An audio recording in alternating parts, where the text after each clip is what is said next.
গ্রামের স্তব্ধতা এবং নীরবতা, অলস দুপুরের চিত্র। গ্রাম বাংলার ঐতিহ্য হচ্ছে পুকুর। ধানক্ষেত যেমন রয়েছে ঠিক সেরকম বাড়ির পিছনে বা সামনে ছোট বড় বিভিন্ন সাইজের পুকুরও রয়েছে। এবং তপ্ত দুপুরে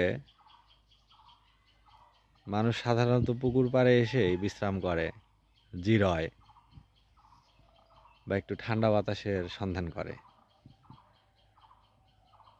গ্রাম অনেকটা শান্ত, গ্রাম অনেকটা স্থবির। এখানে সচলতা থাকে শুধুমাত্র প্রাণের, উদ্ভিদের, পাখির, প্রাণীর।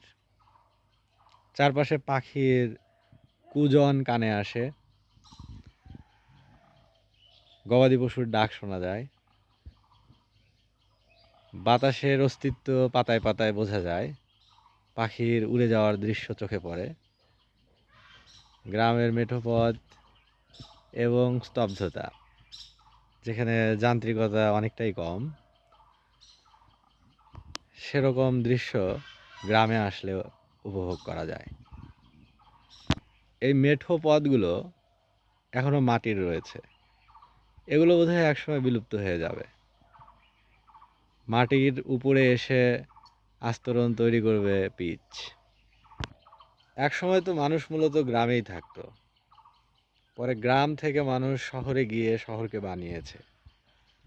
শহর হচ্ছে বানানো জিনিস, আগে থেকেই শহর ছিল না।